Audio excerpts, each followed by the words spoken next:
And we're back. That's right. Back at the whatever the podcast is called. I'm Jeff Allen, and with Carollynn Xavier, we were back in my kitchen for now. And we have a special guest. They're all special guests, but he's just out of rehab. And just Thanks for having me, Reno C, alcoholic addict. We've been looking forward to this one for a while, and I don't know. We'll just let it run, man. You know, what I love about you is we don't even have to ask a question. We just say you, and you can just run and entertain us for the next 45 minutes. I'm chatty. But I met you. I will just share with this. Probably a few years ago. It was during COVID, I know, because everything to me is pre-COVID, post-COVID, which helps as my mind begins to deteriorate. At least I can break it down from pre-2020 to post-2020 at Soldier's Child. So I would like to start out with that right off the bat. Let's talk a little bit about something that's really you're passionate about. Me, not so much. It's an hour and a half drive for me, and I told you it's hard for me to make it to your special. It's great. I didn't know I'd have a layover on my way here, but I got some snacks. And you have a beautiful house. Oh, thank you. It's gorgeous. So A Soldier's Child is an organization my buddy Daryl Mackin started 17 years ago. It was based off of one kid. There's that famous picture of a little boy getting a flag from a Marine and he's crying. And that kid was from Murfreesboro. The kid's grandfather lived next door to my friend Daryl. And my buddy Daryl was like, we have to do something about this. Like these kids, what happens to them? What goes? So we started with one kid and now we have almost 6,000 kids. Holy cow. And what we do is it started off where we put on a birthday party in honor of the parent that they lost through their 18th birthday. And we had great partners in it. I mean, they got Gibson guitars and bicycle. I mean, it was a really cool thing. Gradually it grew because as time went on and the war wasn't so popular and people out of sight, out of mind, there still has to be support for these kids. Right. So they started these summer camps where the kids could go and all be together. You know, when a kid loses a parent like that, however it happened, you go to school and you're sitting beside a bunch of kids. They don't know what you're going through. Right. So we had these summer camps to get them all together. Well, thank God now a lot of the kids that started out as campers have now become counselors. So they've gone through our program for the past years. And now when these kids get in there and show up to these camps, they actually understand what the other person's going through. You know, like they've lived it, they've been through it.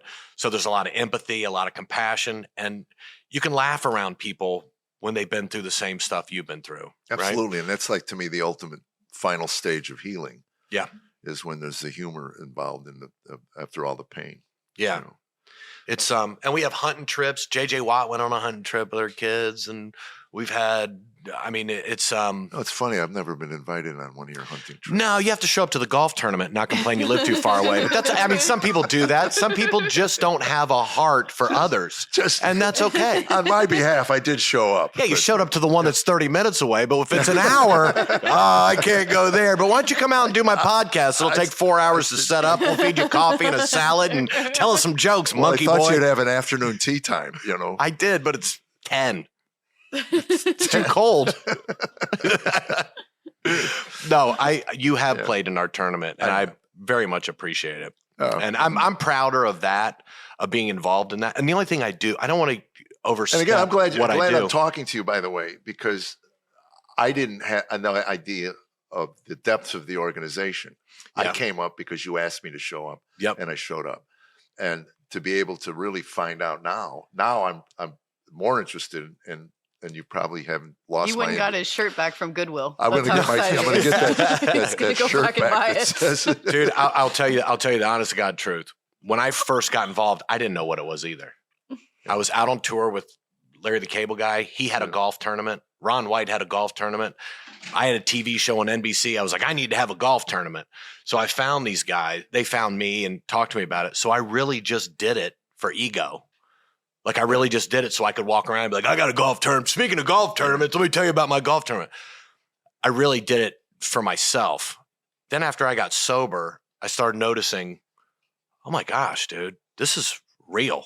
Right. Like this is serious stuff. And it's making a difference. It's not just showing up and getting drunk at a golf tournament. Right. You know, there are people who sit around volunteering their time wrapping packages. Right. We have a company that sells boxes, that donates the boxes to put the presents in. We have people that are sitting in a wheelchair themselves taking care of this stuff. There's a lot of work that goes on that I don't do. Right. I'm kind of just a face of a golf tournament or whatever. But the things that they do, I'm trying in my older age as I progress in life. He's super old. I know. I mean, really old. I'm trying to.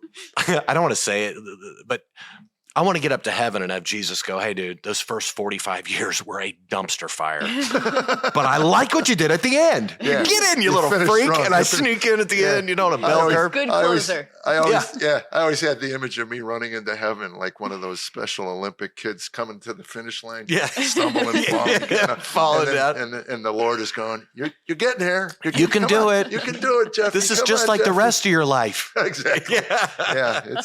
It's not this straight beeline to heaven for me. I'm kind of with you on that. Me neither. Yeah. The line from yourself to Jesus has a whole bunch of zigzags in it. Zigzag. It's like a West Virginia road. Absolutely. You're just going back and forward. You know you're going to get there eventually after you get done throwing up and hitting a tree. But I'm not going to hear "Well done, faithful son." I'm going to hear, "You made it." Yeah. We had our doubts. I think I'm going to hear, "I didn't know you'd be here either." The over-under on you was pretty high again. Shockingly, you covered. Yeah. Good job. Good job. Hi, puppy. Isn't it amazing though? You said how you wanted to do the golf tournament to like glorify yourself, and how God will use like ego. It happens in my life so much. Like vanity and ego will drive me to do something, and no matter what, it always flips into God's glory, and I end up humbled through the process. Right. Because you look at it from a different perch. You're looking back now going, "Holy cow, his hand was in this whole thing. The whole I really time. had nothing to do with That's this." it, dude. Yeah. I mean, you think because God was involved, you'd be a better golfer, but No. What do they say? Even God can't hit a 2-iron or something like that? Iron. A 1-iron? Yeah. It's like, an electrical storm, hold up your 1-iron. Yeah. I think when God hears what I say every time I miss a putt, he's probably like, "You know what? You're not ready. You're not there yet." Yeah. Eventually. I don't know anything about golf. Are you a good golfer? No. I mean, if you took 100 people and I played with 100 people, I'd be good. If I play with like Jeff or somebody that, scratch, no, I'm like a 15, 14 handicap. I'll shoot in the 80s. I can sneak into the 70s. But Well, if you look at the percentage of golfers who shoot in the 80s, I think it's under 10%. I mean, legitimately shoot in the 80s. So I'm in that 10%. Yeah, a lot of Shoot in people the don't 80s mean. play by the rules, and it's a completely different game when you play by the rules. And But it's the only way to get better. Right. But if you cheat, there's something in there that throws you off just a little bit. When I started playing like no mulligans, I hit one in the woods, kicking it out, that kind of stuff, you get worse. Right. It's the weirdest thing. And then when you go, "Nope, I'm going to take my medicine and finish this thing," you start getting better. And I don't know what that is. I think it's because when you're cheating, it inherently. Subconsciously, you're off a little bit. Yeah. I mean, I've done that where my ball's been sitting in a divot in the middle of the fairway, and you're supposed to play from the hole. I mean, it's annoying because you just hit the ball in the fairway, which is hard to do. And here's your ball sitting in somebody else's chunk of a hole. And I've moved it out. And I don't think I've ever made a par. I made a lot of birdies from out of those divots. I'd go, "All right, I know," and it's like, but it's an interesting game because they realized, I think when the Tiger Woods Foundation came out and they started teaching it to children who have never been exposed to golf, the following the rules was number one, and it transcended into life. Yeah. That all of a sudden, no, you don't do these things, even though nobody's watching. That's the integrity of golf. You hear that all the time. These tour pros call penalties on themselves. You don't see that in basketball. By the way, I stopped because I traveled.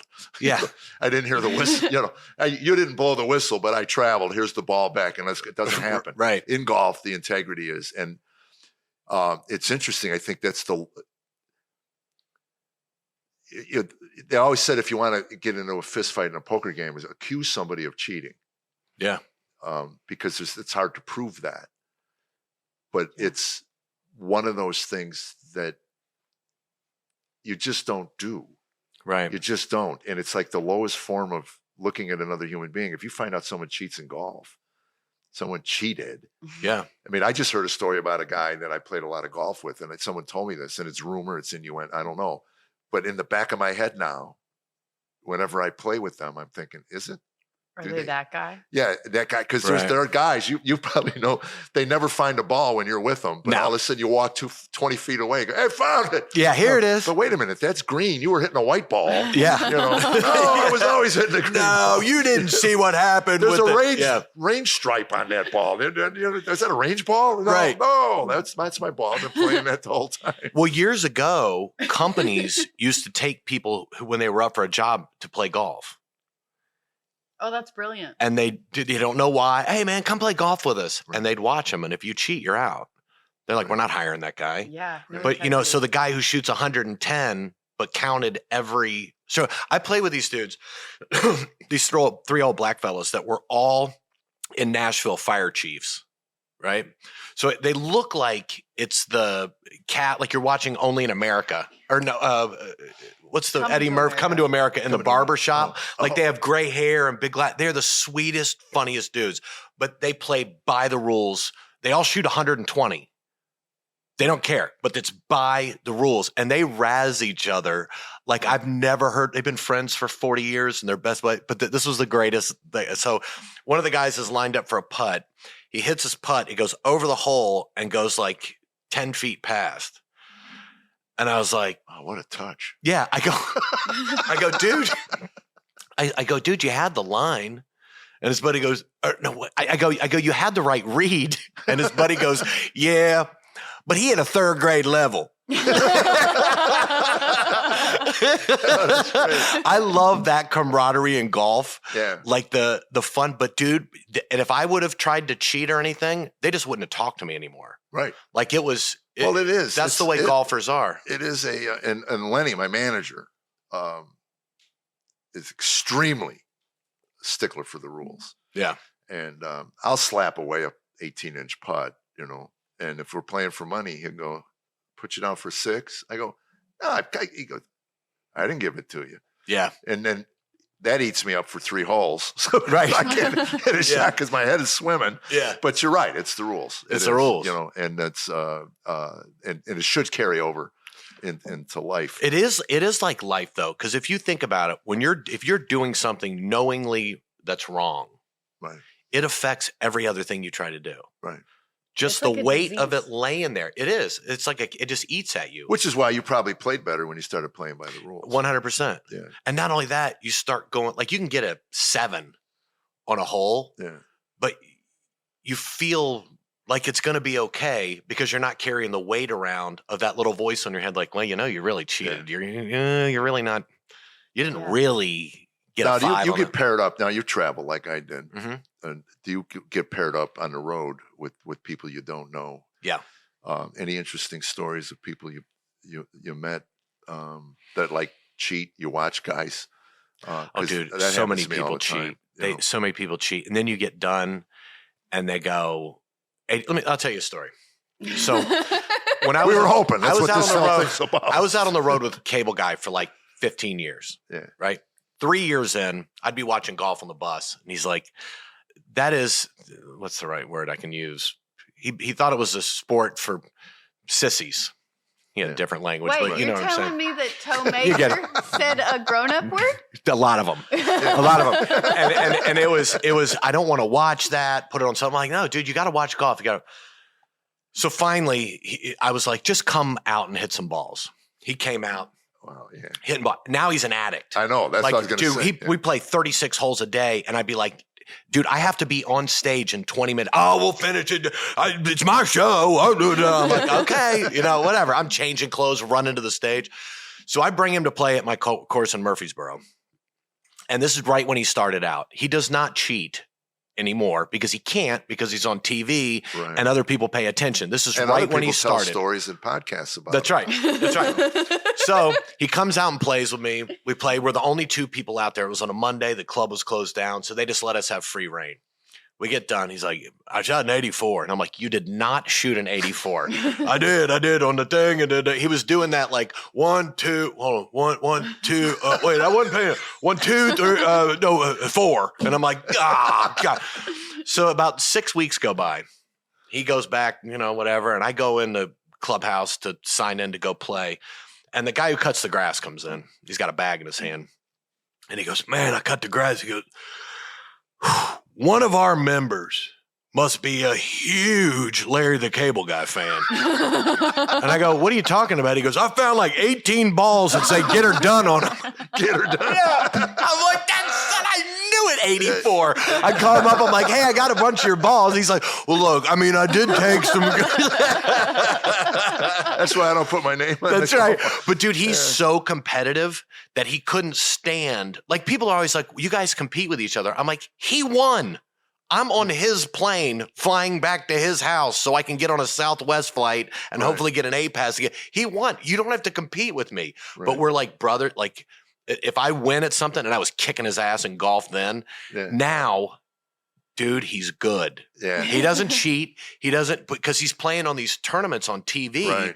And you can't. Well, that's it. That's what changed really me. I played by the rules. I mean, I didn't roll the ball or whatever, but I'd pick up 18-inch putts and things, but you play in these tournaments. And then I started missing 18-inch putts. Yeah. Under pressure, you go, and I love the line. Johnny Miller said it. So somebody had a 2-foot putt and the celebrity goes, for you guys, that's a gimme. Right. And Johnny said, no, that's the length that got me into broadcasting. Right. Dude, Boo Weekly on television had been off. He used to come to our shows and we'd drink moonshine, back in the day and run around. Oh, right. We're watching him on the bus, watching him. He hadn't played in a while. He'd been home drinking, fishing, hunting. His ball was about a foot away from the hole. He walks over with his putter, flips it up, catches the ball, puts it in his, because he was used to being at home. He was in a tournament on national TV and they dinged the heck out of him. Well, that's how relaxed he was. Yeah. Yeah. My story about my dad was very funny when I mentioned strangers, because my father was never one to let things slide with strangers. Me, I'm not looking to get beat up. Right. I mean, to me, I don't care if that's the way you want to live your life. So we play 9 holes with this father-son guy. And it's one of those where you're in the woods, chips it out, rolls it up, 2 putts, put me down for a 4, And then finally, I got the 8th hole. My father looks at the guy and goes, why do you even bother coming out here? Why don't you just sit in a bar, have a couple cocktails, fill out a scorecard, and go home? And he goes, what are you talking about? And now they almost getting the blows. I'm sitting, just let's play a relaxing round of golf. Right. God, what do you care if the guy cheats? I mean, if you're playing for something, then I'm getting ripped off. Well, that's just old school. Like my grandfather was like that. Like you can get a 15. But you're writing down 15. Right. You know what I mean? Like same, like when with Cable Guy, like when he doesn't lie or cheat on, I've never seen him on anything, but there's something about golf that caught him in the beginning where he had to like figure out, well, it doesn't matter. He didn't want to listen to me get drunk on the bus and tell him he sucked for 4 hours. Going, I kicked your butt today. And so, he's like, 4, 5. But people, after they figure it out, you get better. Now he beats me. Yeah. Legitimately beats, you know what I mean? Like, well, that's because you quit drinking. You know what? When I got did you better. Quit, by the way. 8 years. 8 years. It was 8 years the day after Christmas. All right. You want to talk about the bottom? Yeah. Yeah. Absolutely. I had a bunch of them. I had a period when I downshifted and hit the gas. I had a television show that was on that they'd already cast for the second season. They canceled it. And I was like, I was an alcoholic at this point, but not bottomed out. Then I was like, you know what? I got my family and I got this tour with Foxworthy and Engvall and Cable Guy. They go, we're just going to shoot the movie and it's over. And I'm like, well, I still got my family. And my ex-wife's like, I want a divorce in 6 months. That's when I went into kind of counting down. If I can live, the doctor said I may have 5 years left at the time. Really? Yeah. So I'm counting down in my head. I'm going like, okay, cool. What came to that? Did you do the liver. Physical? Mm-hmm. Yeah. My liver numbers were out of this world. My kidneys were shutting down. mess. That had been He going has on a for a beautiful long joke time. about it. About the going to the doctor. Yeah. Well, let's hear it. So I go. Yeah, we already lost. Well, the thing is, it's true. I go in the doctor's office. And People like, just paused and went liver damn. 3 o'clock in the afternoon. Well, my doctor, Dr. Scott, we'd become friends because I was in there all the time. And they'd been telling me, like, dude, I was showing up to the doctor drunk. Right. Like 3 o'clock in the afternoon. I'd set it for then, my sweet spot. And I go in and I'm like, all right, I'll be in and out here. Because I'd lie, for so long. Isn't that I'd funny? I used to I lie all the time. What'd the doctor say? He said, just keep doing what you're doing. Meanwhile, he's like, your kidney's on the floor, Yeah. So I go in, I open the door, and my wife, Sandy, now was sitting in there with the doctor. And I'm like, HIPAA! I was like, she can't be in here, Yeah. And they're like, hey, man, Reno, sit down. We need to talk to you. And he's there, and the liver doctor's there, and they pull my chart out. And they're like, Reno, if you can see, your kidneys are shutting down, your liver's shutting down. If you don't quit drinking, you're going to be dead in 5 years. And I was thinking, so I could drink for 4 more, like I got that. And my doctor's like, Reno, 4.5 years. Yeah, you're turning yellow. And I was like, I came into this world jaundice. I'm going out of this world jaundice, So That's right. You know what I mean? So I'm counting down in my head, like, all right, if I live this long, my daughter will be 14 or 15 and my son will be 18 and they'll be far enough along. And, Isn't that funny how we protect the beast? Oh, yeah. Immediately. I mean, it's like this voice inside. No, the beast is going, no, we're going to be together. Yeah. Now you got to figure out No matter how to rationalize. Okay. Yeah. So like I was on a cruise. I couldn't walk by the railing because I was going to jump off. Like wow. I was into this, like I couldn't, anything I thought that might kill me. I was like, I'll do it. Or I started having these thoughts like, well, this would be all right. I just disappear. The life insurance is still good. I fell off the side of a ship. Right. My kids will have more money and this will be like this and whatever. And I went. I'm sorry. Could I ask a question about that? Yeah. Did you have those types of intrusive thoughts before, but then when the depression got so bad, you'd hold on to the intrusive thoughts and then really start to deep dive and kind of fantasize about them? I was so full of myself. I didn't have them until my ego got broken down. You just were like, I'm a rock star, and then everything was gone. And I you were can like, do I'm whatever I nothing. want, and it doesn't matter, and blah blah blah, and I'll drink through it, and I got this, and look at me, got a TV show. The thing that was crazy was when I was younger, I remember watching comics on stage, and you see the MC go up, and they're like, "You've seen him on the Tonight Show," and David. I believed that. I was in the back like, oh my God, these guys are rich. I didn't know the guy was making $200 a week and he made it all up. You know what I mean? I'm like, this is unbelievable. I only do 10 minutes and I'm doing this. I got to deal with ABC. Oh my God. And then I get into it and I'm like, what is going on at this? This isn't what those guys said. And they're like, this whole business is a joke.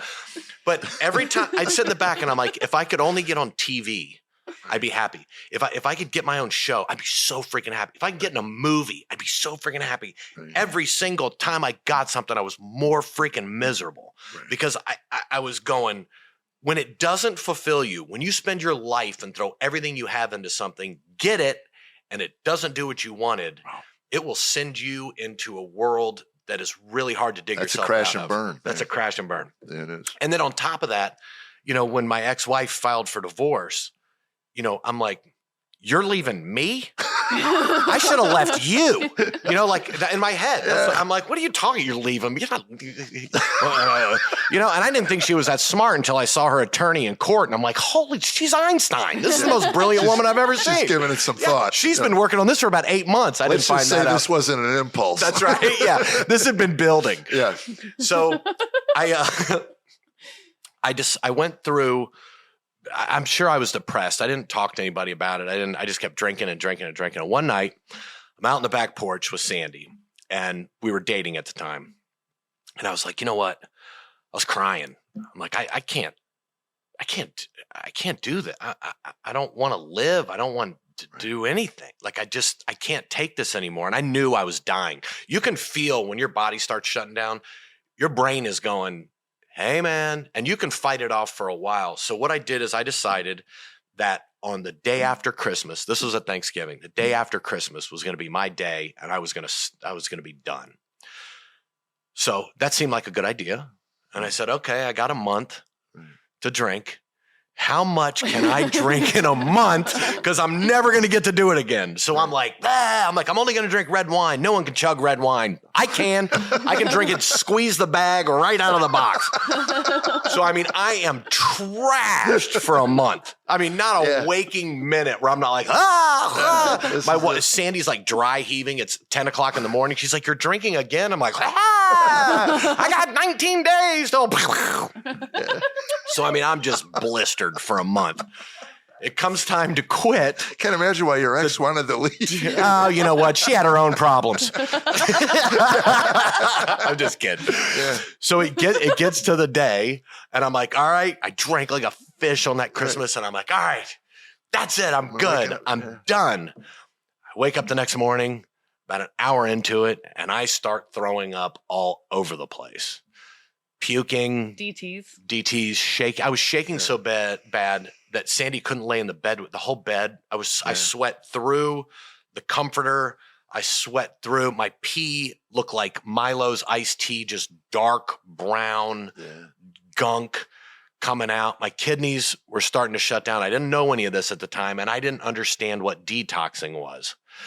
So I started really flipping out. I'm in nothing but my underwear. I'm sweating this colored sweat. Like the sheets were an orangish tint that was going through. I started hallucinating. Yeah.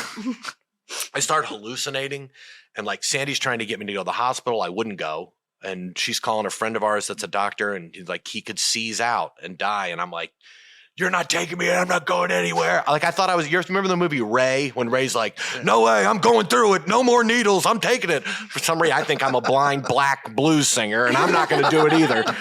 So she's freaking out, calling the hospital. I'm laying there shaking, puking. It's coming out of everything come out of. I'm yelling at her. This went on for like 4 days. Well, by the way, we're going to reach out to Milo's Tea to be a sponsor. The sponsor of this episode. Unsweetened. Milo's unsweetened tea. Do you like red caps and your kidneys shutting down? Have we got an iced tea for you? Yeah. So I'm screaming at Sandy. I'm like, quit singing those songs. And she's like, what are you talking about? I'm like, quit singing those show tunes. And she's like, Reno, I'm not singing, and you wouldn't know a show tune if you were in the show. And I'm like, I can hear you. And like, it was nuts, right? Yeah. So we finally get to New Year's Eve, and I'm still shaking. I'm still sick, but I was able to have like some bubbly apple, the pretend champagne, and cooked a steak, and we stayed in. And I shut down for I canceled everything for 2 months. Canceled every show, canceled everything, and just locked in on staying at home. Now, I chose to go to meetings twice a day, 90 and 90 days. Now, listen, I want to tell you guys something. I am not trying to promote AA. If you ever see me out drinking again, it is not AA's fault. Right. It's my fault. So don't go, well, it didn't work for him. So it's not, it works. Yeah. But if you see somebody jacked up, it's their fault. Yeah, I always say to people, I'm the reason it was an anonymous program. Right. That's right. 8 years in, I was not a poster boy for the program. Right. So. And I had to find God, Jesus. I was one of those people. I went to church a lot. I didn't really listen. I could talk a good game. I knew enough about the Bible to have people go, well, he's a good Christian guy. Right. Didn't really apply any of it. Kind of just don't let me die and go to hell, maybe type of thing. So I found a God I left that never left me. Right? Like I was always like, God didn't care about me. If he did, no, God did care. I didn't care about myself. And I had this thing in my head where people go, just ask God and he'll take it away. And I was picturing this big dude in the sky with a white beard, and he'll zap me and go, bam, you're no longer an alcoholic.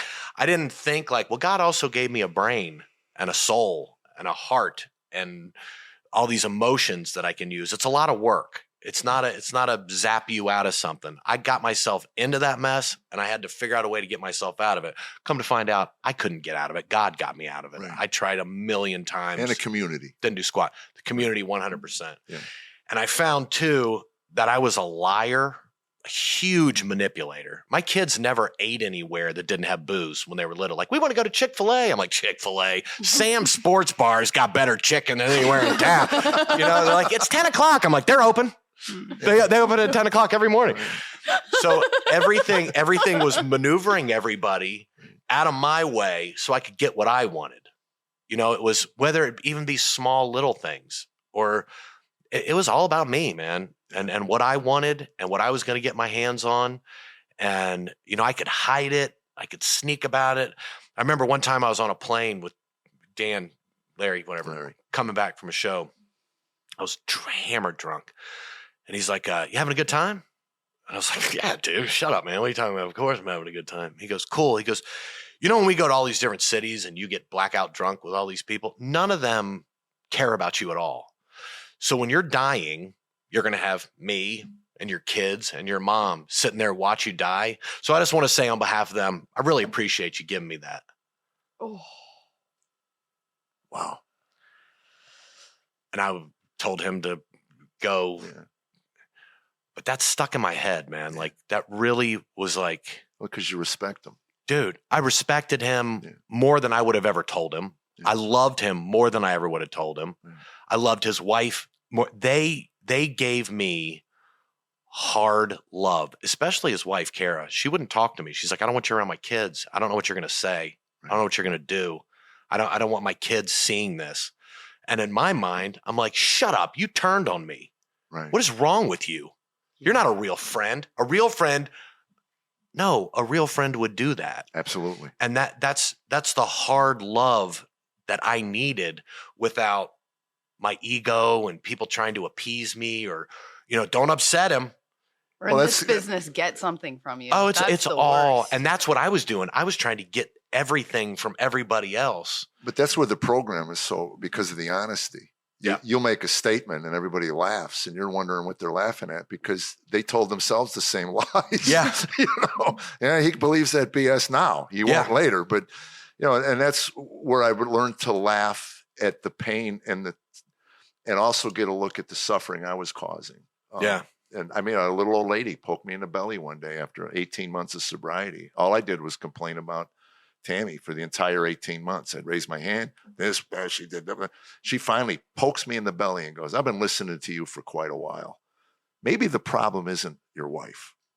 Oh. And I wanted to pound her little head into her chest cavity, But that kind of honesty it chewed on me driving home. Yeah.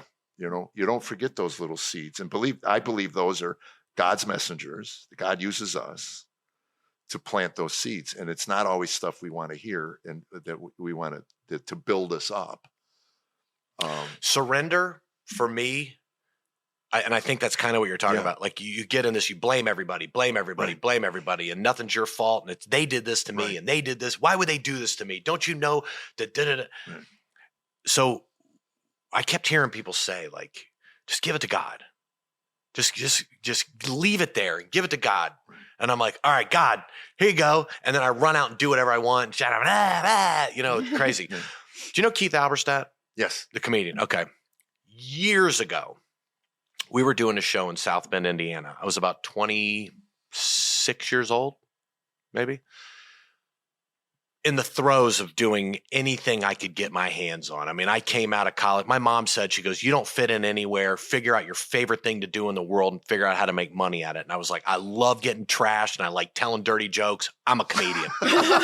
Seriously. Yeah. And she's like, that's not what I meant. I'm like, no, that's what you said. Blah, blah, blah. Kids, that's the formula right there.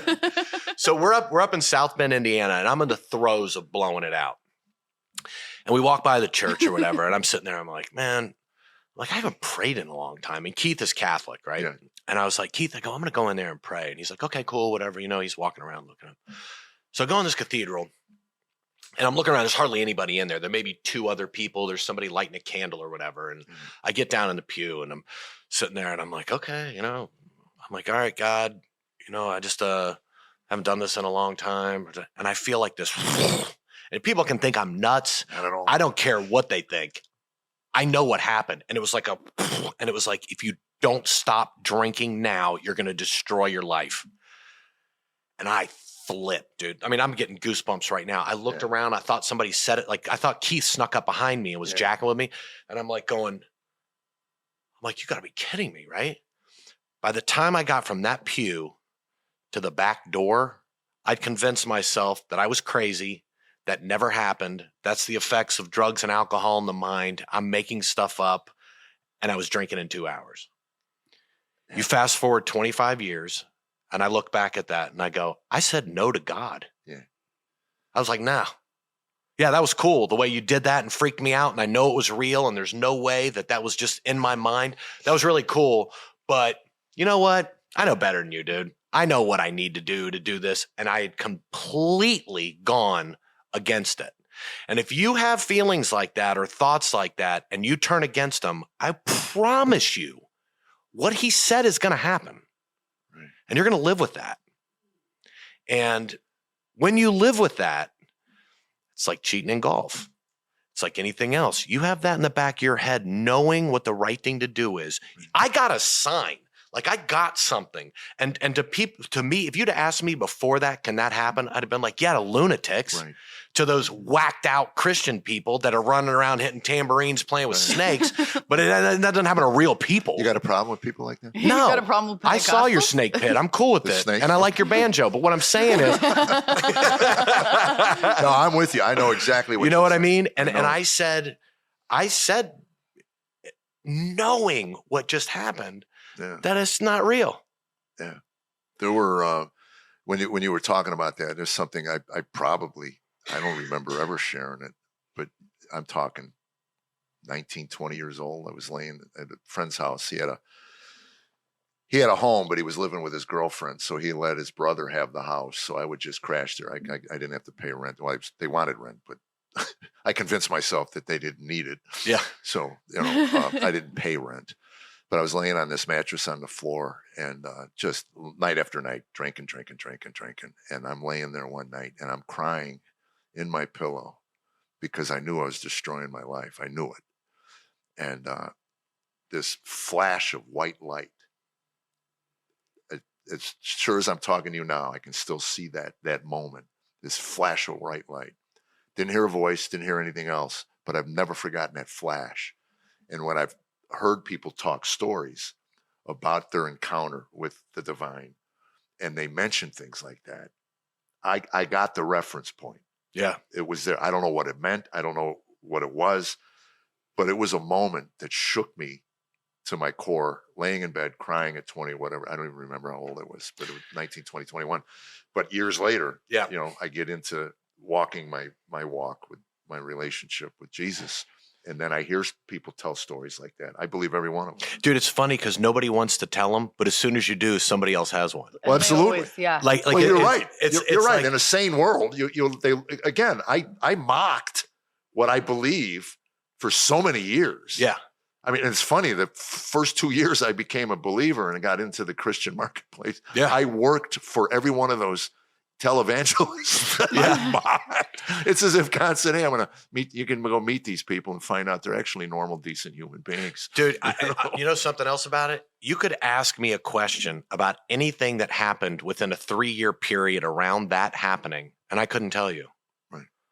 But I remember that like it happened right before I came in your house. But it always seems like how you explained it, and you were like, I convinced myself I did this, but it seems like every time I have a close encounter where I feel like truly one with Christ, like I have this amazing, beautiful experience and I'm like, this is the peace, this is the joy, this is the nudge to go this way. It's always like when Christ gets baptized and then goes to the desert. It's like you turned away from there and then you were doing your 40 in the desert and the devil came after you 10 times harder because you had like this close experience. And it's like, I always wonder how much of that is like the Ephesians 6, we wrestle with the principalities of darkness that we don't understand that aren't in this realm. Yeah. So it's like you touch Christ like that and you have this amazing, and then it's like, okay, well, the devil's going to come after you which I don't know, but 10 times harder. That's how it seems to be. I agree with you 100%. The closer I get to God, the harder the pull is away. I think when you're coasting through being not trying to follow Jesus and you're just coasting through, nothing bothers you because there's nothing to mess with. Well, that's that verse where God says your mediocrity, I'm paraphrasing, basically straddling the fence makes me puke. Yeah. You know, pick a side. And dude, I'm like a heart monitor. Like, Yeah. oh yeah, man, I'm all in. And then it's like, I hit my toe, and then, hey, then I'm back up and it's back down. Yeah. It's a constant wrestling I call that match. scorecard keeping. Yeah. And Yeah. I'm way behind. Yeah. You know, but my father was, that's also one of the things I wanted to touch upon was your relationship with your dad. Because the other day when we were going to play, I called you to play golf and you said, I'm going to go play with my dad. Yeah. I got a little emotional thinking I didn't appreciate that when he was here. He loved golfing with me. I had a hard time golfing with my father. He would just completely, I wasn't even there. He'd hit a bad shot and that was it. It was all about his game, about his golf thing. There was no socialization. It was slamming clubs, breaking clubs, cussing, screaming, hollering, throwing, whatever. And then I would go in the parking lot and apologize to the two guys we got paired up with because my father was such an ass.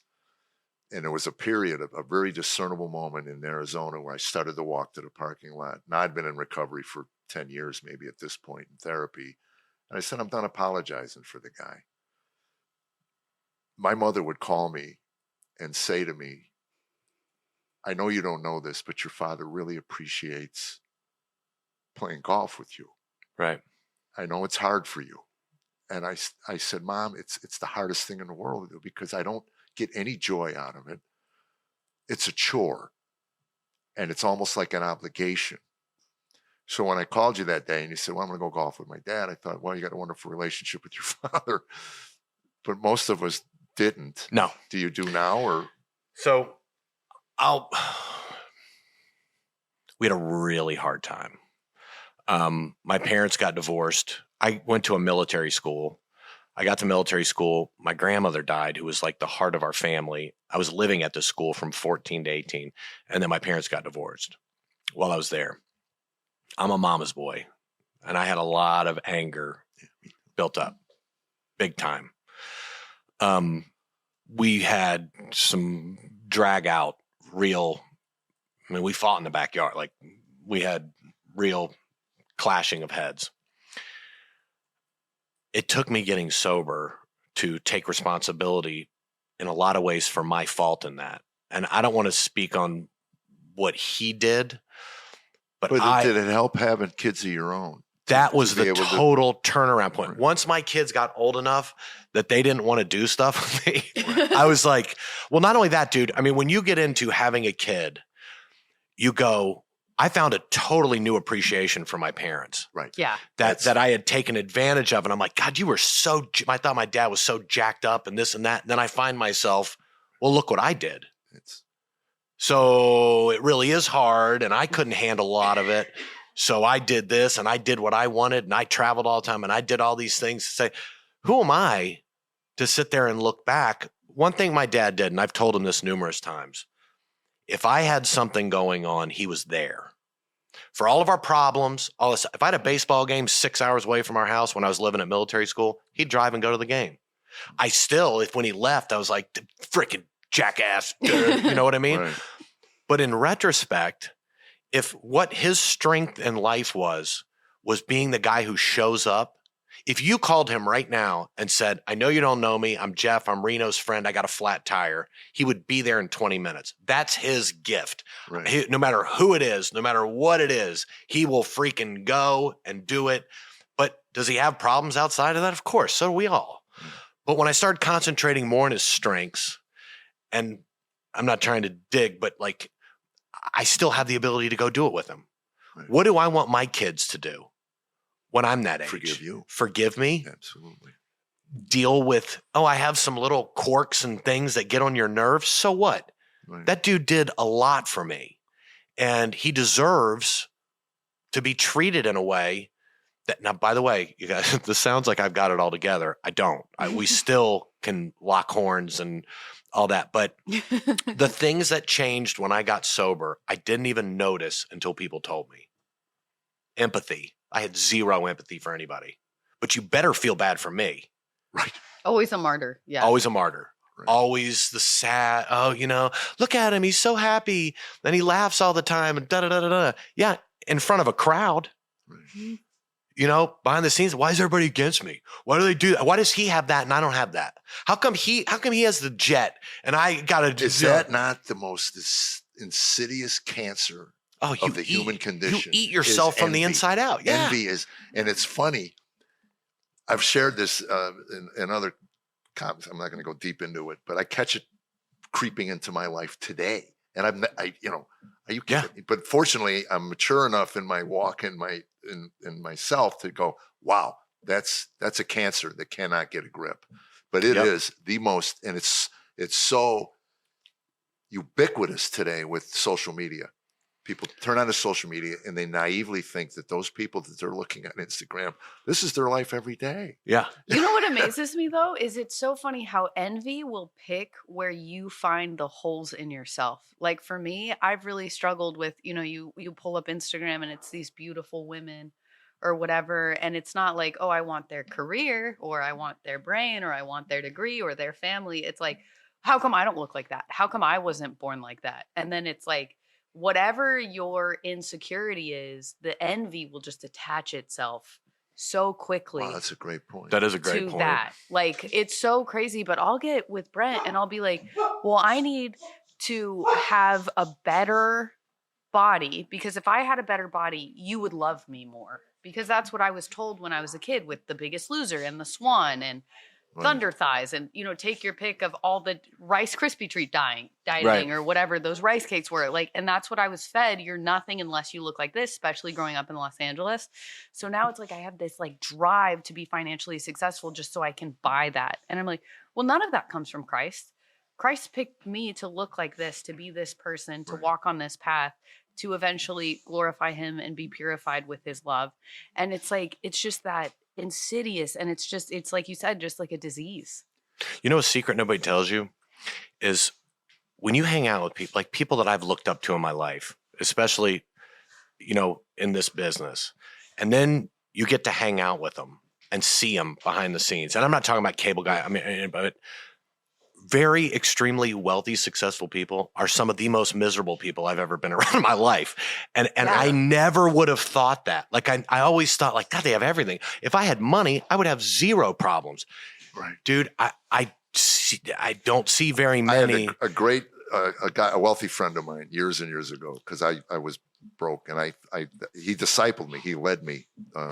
And he was multimillionaire doing comedy for $100 a week, which I couldn't get my head around. If I had your money, I wouldn't be doing this. And he told me, you don't want a lot of money. I go, I don't. He goes, you can't handle what little you have. And he says, I'll tell you what wealth has done for me. I don't worry about money. That's it. Yeah. Every other worry you have, I have. Yeah. What my kids are going to do, my wife, my marriage, I'm trying to pull everything together, all of that stuff. But the money, I don't worry about it because I have it and I've known how to manage it. And I can hold it. And then eventually he lost all of it, invested in a business, lost it all. I didn't hear him complain once, not once. Yeah. When I talked to him, I don't know what he did with his wife, but I tell you this, he just couldn't understand because he thought it was God's will for him to build this business. Couldn't get his head around the fact that it would fail like it did. Right. And he goes, I never thought I'd have to worry about money again. And anyway, he ended up, building it all back up through, oddly enough, a financial planning business. He figured who better to handle your money than someone who's lost all theirs, who knows how to make it and also lost it all. So I could help you avoid those pitfalls. Yeah. And, but again, his walk with Christ was such a blessing to me to watch. I don't know how I would have handled that. Right. Because I would have looked at the money as my self-worth. I did that. Yeah. So then it goes away and now your worth is gone. Now you're worth less. Yeah. No, his Dude, you're worth telling was my story. Yeah. In Christ. I don't understand. I'm confused as to why you would allow this to happen to me. Yeah. And again, you get into this traffic cop thing. That's where C.S. Lewis said most people portray God as something the average 8-year-old does, as a man on a throne in heaven with his finger pointing and directing traffic and everything. That's very childlike. So why did this happen? Well, if you asked him today, 20 some years later, his life has been so much more blessed because of that tragedy because of the business he started. He was a people person. You know guys like this. Oh, yeah. Are you one of these people where you go into a pro shop, you walk out with 2 business cards, they're friends for life? I'm not. Yeah. You know, Henry Cho was one of those guys. Yeah. You know, Henry would go in and go, oh yeah, I've known these guys for 30 years. I played golf there 30 years ago and I've been in touch with, and you know, and Phil was like that. He was just a people person. So he gets into a business which was all about people. And that childlike perception of, you know, you said being 8 or alcoholics have. So when I remember I used to go in this meeting. This dude was a Vietnam vet. He's got dreads, you know, just his name. I don't want to say his name, but every morning I'd walk in and he'd go, Reno, if no one told you they love you today, I do. And I was like, dude, I love you too, man. Older black dude, every single morning, hug me, love me, everything. So he's who I'd talk to when I'd go in there, and I was really kind of wigging out. And I'm like, I keep trying to say his name. I'm like, dude, I don't know what's going on. I've been sober like 6 months. I go, I went to Go USA and rode go-karts yesterday. Then I got in the batting cage for like an hour. Then I'm playing skee ball. And then I'm playing asteroids in the arcade thing. I go, what the hell's going on? He goes, Reno, how old were you when you started drinking? I go, 14. He goes, my brother, you 14. I go, what? He goes, I bet you argue like you're 14 too. And I'm thinking, shut up, butthole. You know, like, I was like, no, wait a minute. He's so right. Like I quit maturing. Well, that was it. Yeah. It's the same thing. I said the same thing. I was 31 years old when I got sober, and physically, I was going through puberty. Yeah. I mean, I was all over her. I was chasing her around. You know, and it was like, what the heck is going on with me? And they go, when did you start drinking? 14. You're 14. You're 14. You are now an adolescent with a wife. Yeah. It's so weird when you look back and I look at how I handled things. Money. I handled money like I was 14. Right. You know, Exactly. let's buy 25 cakes. You know, like what is wrong with that guy? You know what I mean? Right. Like I'll pick up the bar tab for the whole place. Yeah. Like it's not Chuck E. Cheese. That wasn't $10. Like that was. But when I got here's what let me know where I was when I look back at it. When I got divorced, the only thing I harped on was how much money I lost. Yeah. That's where my brain was. Not the carnage you left behind or whatever. Possibly. I lost all my money in this, and it was her fault. Right. Yeah. Right? Like that shouldn't be what you're thinking about It should be when you're going through a divorce and you have kids. Right. Like you shouldn't be thinking about, I lost my house. I built this freaking house. You know how much time I spent on the road doing this, and I did this, and I built this, and you're going to take this from, are you out of your mind? Yeah. You don't take this from, I would take this from you. Right. You know, that type of craziness. Which is why there's so much carnage. Yeah. And, you know, when Tammy and I were at that point where we filled out divorce papers and everything, I was already in the program for 7 or 8 years. And I just told her, you take it, everything. Yeah. You know? I said, I'm not putting my kids out on the street, and I'm not putting, you know, and all of that. I'm just sorry it didn't work out. But had it been 7 or 8 years earlier, you know, would have been a different conversation. Well, I did the take everything. I just did it without knowing it. Yeah, she was way ahead of you. I didn't mean to do the take everything. She had a plan. Yeah. You didn't. 8 months of a plan. Yeah. Setting it all up. The commitment. That's a deployment. Yeah. That was something. Okay, so what would you say to somebody that's struggling with alcoholism or somebody that's been in the program for a while? What is like the one thing that stuck with you, your like mantra? What are you? So what works for me is not letting my brain get ahead of myself. Like I have to get God in my head before I do. Like I have to kind of get focused and get into a place, but I ADD out real bad. So if I don't stay focused on what I'm supposed to be doing, I have to it's like running the football. Like sometimes you just have to put your head down, hit the hole, and run through it and don't stop, right? So if it's working something out of a book or working on something in my life or just kind of, but the main thing is talking to other people struggling selfishly keeps me from drinking. Isn't it funny how that works? It's crazy. It's almost a dichotomy. I mean, it is. Paradoxal is that in order to hang on to something, you have to let it go. That whole thing, it sounds cliche. You see it on bumper stickers. Right. But there's a deep, profound truth to that. But we spend our whole life playing sports and stuff. Never give up. Never give up. Never surrender. Right. And then it's like, you need to surrender. Right. And it's like, but ever since I was 5, I've been told, the game's never over. Never give up. Fight to the death. Right. Go to the end. And then it's like, no, you need to just let it all go. I really struggle with that. I struggle with, like, I can give it to God and be like, this is God. I gave it to God. And then if it goes a different direction, I just choke the life out of it. Like, you don't know it. And it's like, wait a minute. That's what I was talking about, that heart monitor. Because it's like, all right, I gave it to God. I'm up here. And then I'm like, this isn't going the way I want. So everybody start doing what I want to do. And then it's like, okay, give it to God. And then it's, it's just an I used to hate down. that saying, this too shall pass. I was talking to Tammy about it last week. I go, it still sticks with me that when you meet people and they're on this pink cloud, and my first thought is, that'll pass. I never say it to them, but it'll pass. Yeah. And when you're down in the dumps or whatever, it'll pass. It'll pass. I used to hate that because I'd finally walk in, I got it. Yeah. Like a true golfer. I got it. I got it now. I'm going to be at peace the rest of my life. If I squeeze this club a little bit harder.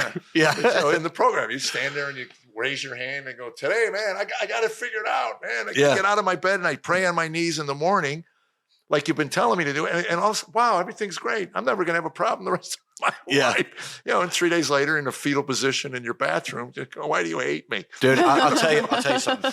When I'd been sober about 6 months and I was in Mexico, and my cousin, who was like my brother, committed suicide while I was out of the country.